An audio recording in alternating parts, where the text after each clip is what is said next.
Irish Media Network. We entertain. Good evening, folks, and welcome to Irish Media Network Sports Update. I'm your host, Joe Caulfield, and on tonight's show, we're going to be talking all things boxing and combat sports. We have a great show lined up, and I have two guests joining me in just a moment. Before they do, if you have any questions or live comments for the guys, just pop them in the live comments section, and I'll put them to them throughout the show. So, let me get on my first guest. My first guest is one of Ireland's newest professionals, but one of Irish boxing's most highly anticipated young talents.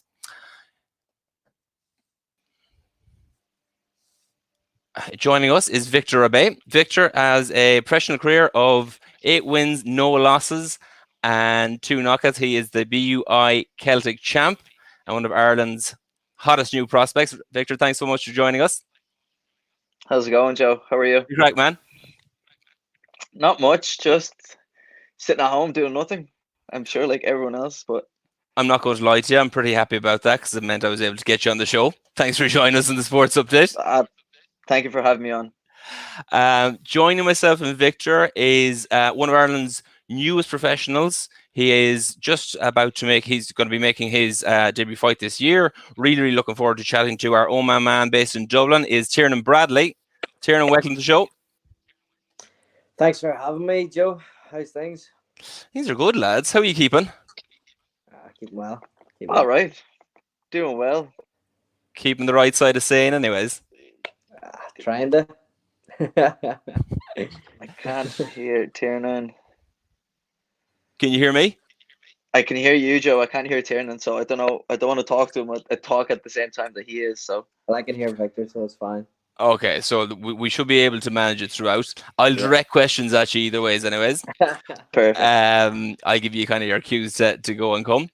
I suppose kicking things off, lads, look, we're all in a fairly kind of strange and surreal situation at the moment, but particularly professional athletes. In terms of, look, the gyms are closed. It's very difficult for you guys to maintain a routine. Going to you first, Tiernan, what are you doing to maintain your fitness, your strength and conditioning, and your general pattern of training? Well, I kind of just had to sit down with myself and plan things out because I always relied on my boxing coach to do those types of things for me. And I followed his instructions, but I just sat myself down, got myself sorted, had a little bit of a talk with my coach in Dublin, got my strength and conditioning all sorted. I have a boxing gym up here from my amateur days as well. You're at home in Oma at the moment, yeah? Yeah, at home in Oma. So I'm able to get my training in here also. I'm training outside in wide open spaces with my strength and conditioning. Fantastic weather we've had also. Yeah. So we can get out and get a bit of a tan, So everything's been solid so far. It's hard trying to stay motivated when there's nothing really to look forward to anytime soon, nothing planned. So I've just been trying to keep a tunnel vision towards something. And can I ask you, I was going to kind of talk about this a little bit later on, but as he's touched on it, if you have a fight date to work towards, I'd imagine it's kind of easy to count back from that and say, this is what I need to achieve on a monthly, weekly, daily basis. Without that finite structure, how do you maintain your focus? It is very hard. It is very hard. But at the end of the day, you just have to think, you have to improve every single day. And if you don't, you're just going to fall behind on your training. Like way behind. There's no point going into a training camp way overweight, way out of fitness. Like you should go into training camp with about half your fitness tank, 3/4 of your fitness tank, and build it up. You don't want to be spending your whole camp making weight, trying to get fit. You want to try to get sharp and work on tactics. So now it's just trying to maintain that fitness, maintain that strength and conditioning, and that's all really you have to do. And Victor, like in terms of talking to your management team, talking to your promotional partners, have you been given any insight in terms of a timeline of when you might be able to return to the ring? So I was chatting to my promoters from the States, and they said, now it might change, but they're looking at August, September to start running shows again. And when this blows over, I'm going in straight into a big fight. So that's Yeah, I keeping read me that. active. So it's keeping me on my toes, and I'm still doing all right. Like, I'm training twice a day. Luckily, I have a fully equipped gym at home. I got all my stuff from my sponsors. They gave me a bag, gloves, everything that I needed, kettlebells, weights. So big shout out to Fight Store for hooking me up and keeping me fit. But yeah, it's easy enough. Like, once you have a fight date and you know that it's going to be a tough fight, that's always haunting you at the back of the head, that you need to wake up, that you need to go running, that you need to do this. So I'm not getting lazy, which is good. Well, like, I suppose that must be kind of a great carrot as opposed to a stick to kind of have that fight day to work down to. Talking about a definite date of return to combat sports, we see that the return of MMA is going to happen on the UFC 249 card this coming Sunday. Are either of you going to be watching it? Are you MMA? Are you UFC fans? Yeah, I'd be a very good. I love UFC or MMA. I don't really watch UFC that much. I try to keep in touch with the guys here in Ireland that are doing well with MMA. Some of the guys are in Bellator and Bama and stuff like that. So I don't really keep watching the UFC, the bigger trends. I don't really know any of the top guys as of it, but I just know the OGs, like, that are involved with Conor McGregor, Yeah, that are involved with fights and stuff like that. because you trained with him prior to his match against Mayweather. Yeah, with a training camp for his Mayweather fight. Yeah, I trained with him, so I kind of opened my eyes with the MMA world, because before that it was just like, okay, the UFC has been about for a long time, but Yeah, nobody really paid attention to it until Conor came along. yeah. So I really opened my eyes to everything within the MMA community. So I started to develop interest through that. Very good. And yourself, Vic, would you be a keen UFC fan? I'm a huge combat sports fan in general. I love the UFC, but it's really nice to get some sort of live sports on the telly. So I'm really looking forward to it. I'll definitely be watching it, because there's been a drought. Yeah. I've watched everything that you could on Netflix, Amazon, Disney. So getting a bit of live sports would be amazing. And Yeah.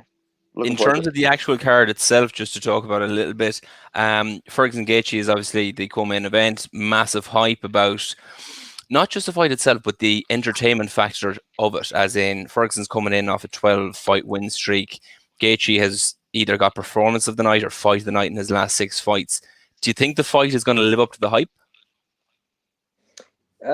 Yeah, I think it will live up to the hype, because, like, I don't know if we'll see an all-out brawl, and I don't think we'll see a chess match, but it'll be something really interesting, because Tony Ferguson can mix it up on the ground or on the feet. He's a very unorthodox fighter, so it'll be a very interesting fight. And Vic, how would you call it? There's going to be a lot of pressure on the lads to perform, and I think the one that will kind of be able to deal with it most is going to come on top. But the fight will definitely be entertaining. The world is going to be watching that fight, because it's the only live event. So Yeah. it's going to be very interesting to see how they cope with it, because I think that it's going to be one of the biggest, if it will be the biggest pay-per-view event that's ever been. So it'll be good to see how it's going. I wouldn't know how to predict it, because I don't know a lot about the lads. Yeah. But UFC is always entertaining, so I know that they're not going to disappoint. And as you say, like, talk about cornering the market. They're literally the only live sport on across the globe at the moment. So they have 100% of pay-per-view fans. In terms of the UFC putting on 3 events in 8 days, do you think that it's safe for them to do so? If you were asked to take a fight, in this current climate, would you be happy to go do so? Vic, you first. If someone said that there's a fight there for me, I'd jump on it the second they told me. As any fighters, that's all we literally want to do. Is fighters want to fight. The training part of it is not that fun, but we stay fit because we want to fight. So safety wise, I'm sure they're doing all the precautions. They're taking all the precautions that they should be taking, and I don't know, to be honest. I'm honestly it's all messed up, and not a lot of people know what's safe, what's not safe. Yeah. But I'm sure they're getting everyone tested and stuff. So and fighters, yeah, like I said, like fighters will step in. Any chance for a knock? So any chance for a knock? What about yourself, Tiernan? Yeah, as Victor said there, they would have to be testing, and I think I've read a few articles that they are testing. You know, they're setting up their COVID-19 testing at the UFC Performance Institute. So I think they've got everything under control, and I think they're going to have to do it in a way that'll be safe for everybody, because there will be a massive backlash if somebody does come out of this, you know, that have tested or maybe could die. So I think security is really tight. You know, I seen an article also that it's going to be the whole fight week, like the fight week protocol. People are going to be tested daily. Their performance going to be looked at as well. Daily temperature readings. Only licensed cornermen are allowed to be in the hotel. Hotel staff have to wear PPE. And only UFC staff are allowed in the hotel also. So I think it's going to be very, very tight, the security. No, we're probably never going to see anything like this again in our lifetimes. Here's hoping, but please God, yeah. Yeah, things are going to be really, really tight. Yeah, and like I suppose there's only a certain level of security you can ensure anyway. As in, like, you could go to the supermarket this evening, you could pick it up. Like, there has to be a small bit of kind of perspective put to it as well. I know that, and I'm sure you've heard that Dana White has announced that Fight Island, UFC Fight Island, is going to happen for his international fighters. So he secured a private island. They're building an octagon on the beach. It's something that probably a promotion like UFC can only do. Do you think if a boxing promotion put a similar thing together, they'd be able to get fighters to commit to doing a similar thing? Do you think the likelihood of that, there'd be any possibility? I don't know. Yeah, I don't know. I think for them to do it out on the beach, it kind of sounds like a fantasy to me. It kind of sounds like, you know, like an arena for like UFC where you can fight out on the beach. It doesn't seem real. And for fighters to go to this fight island, I know they're saying they're willing to go, but the fight under, like, I'm assuming it's going to be in the heat. You know, the fight outside. Well, yeah, apparently it's going to be literally on the beach, outdoor, which again means it's very weather dependent. But yeah, it's going to be an absolute crazy thing to do. You know, I remember going back to Barry McGuigan fighting in Las Vegas. I know that was in the middle of a desert, but still you've got heat. You know, it affects performance as well. So I don't know. It's just going to be a very far-fetched thing. You know, I would rather, if I was a fighter myself, I'd rather be inside on a fight island rather than be on a beach. You know, I think it's probably for the spectacle as much as anything else. Like, if it's going to be on an island, they probably want to create the scene of having it on the beach. What about you, Vic? Do you think they'll make it happen? I don't know. I think it's a weird one. Boxing and combat sports, you need fans. It's just like it'll be very interesting to see what this weekend is going to go like without fans, because you'll basically be hearing what the cornermen are going to be saying.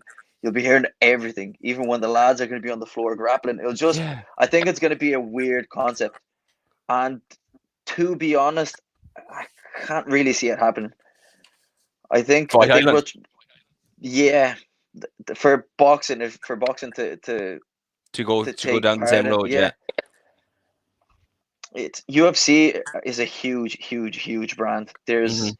Whereas boxing, there's so many different promoters, and so the money split is a lot bigger. So you'd have Matchroom, you'd have the Zone and stuff, and I don't know. It'll take a lot of people to work together to make it for it to happen and pull it off. But I don't know. I just think it's weird. Boxing without fans and an audience, like audience there will be there, but like with people screaming and cheering you on, I think it'll be a bit strange. It'll just be like a sparring session in a And way. can I ask you, that actually kind of brings me on to my next point, because Dana White has talked about getting into UFC boxing, as in like starting the promotion in that direction.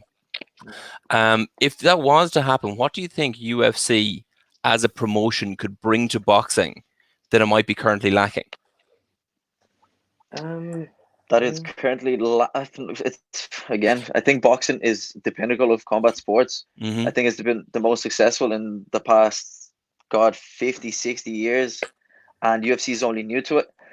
But the more Dana White has I think the UFC crowd might come into boxing a lot more now and follow some of the boxers as well, and you'll probably see a mix of UFC fighters coming into boxing and boxers going into UFC, which is another thing that'll be quite interesting.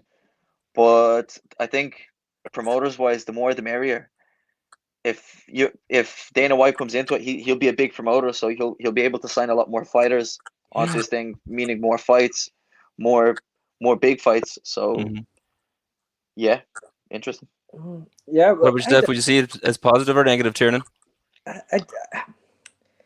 I will see it. I'll see it as a positive and a negative, because, as Victor was saying there, the more the merrier. But Dana White is not that type of guy. Dana White's the type of guy where he puts everything in the one pot.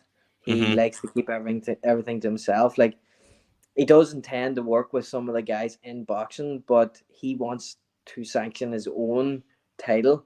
You know, his own UFC belt, world title belt, and then sometimes bring in his famous interim belt. You know, but I think he's on about working with Al Heyman and Eddie Hearn. As well. He's had Eddie Hearn over at the facilities in Vegas, and he's had talks with them, because funny enough, Eddie Hearn and Dana White had to fall out as well, because Dana White was complimenting Anthony Joshua, and Eddie Hearn kind of thought that he was going to try to poach his fighter. So yeah, it'll be interesting, because he's the type of guy where he doesn't think he knows it all. You know, he knows himself that he doesn't know shit about boxing. Yeah. You know, the entire sport. So he needs help from other guys, the other governing bodies, other promoters, I say. But I think he's on about trying to bring a lot of the boxing towards the UFC Fight Pass, and I think a few television deals as well. Yeah. So it will be interesting, you know, what he does with, is it Zuffa boxing? Because I remember he came to the UFC Performance Institute when I was there, and he started handing out T-shirts, and he handed me a Zuffa boxing T-shirt. So that's when I first kind of found out. Like, that was back in what, 2017 was it? 17, yeah. 17 was it? Yeah. So that was back in 17 when he was thinking about moving into Zuffa boxing. So that's when I first got the whole gist of Dana White, you know. His intention for that. Look at it. I think you're 100% right. I think if he does make the move in, it'll be he will more than likely try to dominate it. Moving back to more kind of conventional boxing, well, not conventional, moving back to boxing. There's already talk of Anthony Joshua versus Tyson Fury, an undisputed title fight, possibly being arranged for the end of the year. Obviously, Deontay Wilder has a trilogy clause in his own contract versus Fury, and Kubrat Pulev is next in line to fight Joshua. I'd like to get both of your reactions on that, as to how that'll play out and what'll happen. I'll start with yourself, Victor. So I'd love to see that fight happen first, but I think there'll be problems on Tyson Fury and Wilder's side, because I think that Wilder might want that trilogy fight before, just to get his titles back and kind of get back there on the world stage and at the top of the sport. But from Joshua's side, I think I think he'll be an easy to deal with anyway, as he doesn't have any belts or anything. So the way that fight will plan, I think Tyson Fury will take all the belts because I don't think Josh will be able to deal with his slickness. For Right. such a big guy, he can move. He can really, really move, and he's an awkward fighter, and he's very good. So, really looking forward to that fight. Do you think Wilder would have any shot at beating him if the trilogy happened prior to him fighting Joshua? No, again, No. no. I think Tyson Fury is the undisputed, and I think he is the best heavyweight of our generation, anyway. And it's just such a great comeback story from what he's gone through. Yeah. And he got all the belts from Klitschko, and then he left for a while, and then he was going through all the depression and drug abuse and stuff. Mm-hmm. And then he came back, and what a comeback. He came in and he literally proved absolutely everyone wrong. Mm-hmm. Tiernan, would you agree with that or no? Yeah, no, I totally agree with Victor there. You know, within our O'Rourke's boxing gym, we're all big fans of Tyson Fury. You know, we always talk about his personality. You know, I remember one of the days we were doing a circuit, and me and a teammate of ours, Tony Brown, were wearing it was like skin tight shorts. Right. And we just made a joke about it because Tyson Fury likes to train in his underwear. Right. You know, and he wears these big flary underwear. So it's funny. It was just funny, but I'd be very interesting to see who will fight first or what's going to happen and what's the clauses involved. But you just have to remember how old some of these guys are getting. Mm-hmm. You know, are you gonna hold off maybe another year for Pulev to fight anybody else? But you have to remember, in another year he's 40 years of age.